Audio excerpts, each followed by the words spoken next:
उत्तराखंड में निकाय चुनाव बेहद करीब हैं और जल्द ही अधिसूचना जारी होने वाली है। ऐसे में भारतीय जनता पार्टी और कांग्रेस दोनों ही अपने प्रत्याशियों की घोषणा को लेकर के इंतजार कर रही है। भारतीय जनता पार्टी जल्द ही अपने प्रत्याशियों की घोषणा कर देगी क्योंकि उनकी रायशुमारी पूरी हो चुकी है और जो प्रत्याशी हैं उनके नाम सामने आ सकते हैं। हमारे साथ बात करने के लिए प्रदेश प्रवक्ता हनी पाठक हैं। जानते हैं इनसे कि पार्टी क्या तैयारी कर रही है। मैडम, क्या तैयारी है पार्टी की और क्या लगता है कब तक आप लोग घोषणा कर देंगे? देखिए, भारतीय जनता पार्टी संगठनात्मक पार्टी है, कार्यकर्ताओं की पार्टी, और हम लोग लगातार कहा जा सकता है कि भारतीय जनता पार्टी 24/7 किसी भी प्रकार के चुनाव में लगी रहती है, क्योंकि कार्यकर्ता हमारे जनता के बीच उठते बैठते हैं, न कि सिर्फ कार्यालय के ही चक्कर लगाते रहते हैं।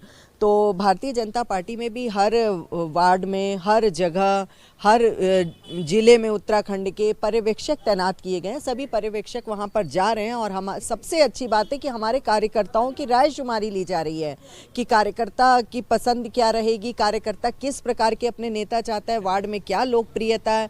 इन सब चीज़ों को देखते हुए पर्यवेक्षक तैनात किए गए हैं, वो वहाँ पर जा रहे हैं, रायशुमारी कर रहे हैं। रायशुमारी के बाद जो पैनल तैयार हुआ है उस रिपोर्ट को पूरी तरीके से सौंपा जाएगा हमारे प्रादेशिक नेतृत्व को। उसके बाद उस पर पैनल तैयार होगा और 25-26 तारीख तक पैनल को पूरी तरीके से तैयार किया जा सकेगा। मैडम, उम्मीद जताई जा रही है 27 तारीख तक या 26 तारीख तक अधिसूचना जारी हो जाएगी।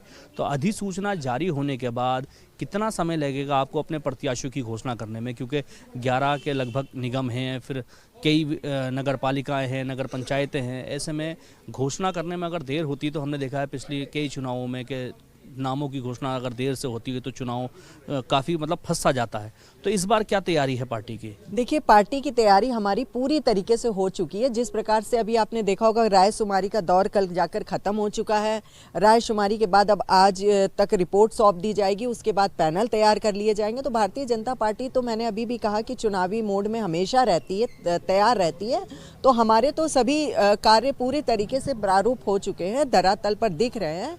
तो निश्चित तौर पर हमारा पैनल पूरी तरीके से तैयार हो जाएगा। तो हम लोग पूरे तरीके से रेडी है, क्योंकि जनता जनार्दन ही मुख्य है हमारे लिए।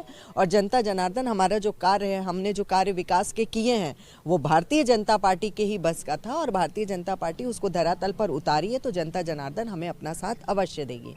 मैडम, क्या लगता है जिस तरह का विरोध देखने को मिला कई जगहों पर आरक्षण को लेकर के, कई लोग नाराज़ हैं, कई विधायकों ने भी अपनी शिकायतें दर्ज कराई हैं, आरक्षण में बदलाव होगा या फिर आपकी पार्टी पहले से तैयारी कर चुकी है आरक्षण के हिसाब से कि उसी हिसाब से चुनाव लड़ाया जाएगा? देखिए, जो थोड़ा बहुत ये लोकतंत्र है हमारा, और लोकतंत्र में सबको अपनी बात रखने का अधिकार है। तो जहाँ पर उनको लगा है, कुछ लोगों को, उन्होंने अपनी बात को रखा है और उसको संज्ञान में भी लिया गया है। उसके लिए भी रिपोर्ट एक तैयार करी गई है और उस रिपोर्ट के माध्यम से अभी उसमें देखा जाएगा कि क्या हो सकता है और क्या नहीं हो सकता है। और जहाँ तक बात है कि उस पर क्या रहेगा या नाराज़गी रहेगी, तो इस तरीके की कोई भी बात नहीं रहेगी, क्योंकि भारतीय जनता पार्टी का प्रत्याशी हमेशा से ही कमल का फूल मान के पूरा संगठन उसमें कार्य करता है, हमारे कार्यकर्ता उस पर कार्य करते हैं। तो इस तरीके की कोई भी समस्या हमें देखने को नहीं मिलेगी। हमारे साथ बात करने के लिए प्रदेश प्रवक्ता हनी पाठक थी, जिन्होंने बताया कि जल्द ही जो प्रत्याशी हैं उनकी घोषणा कर दी जाएगी, क्योंकि लिस्ट तैयार हो चुकी है।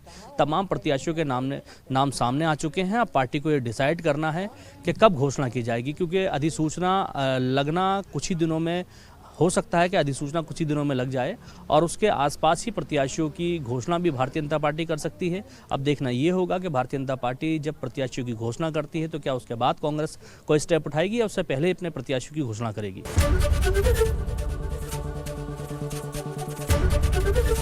एबीपी गंगा, खबर आपकी, जुबान आपकी।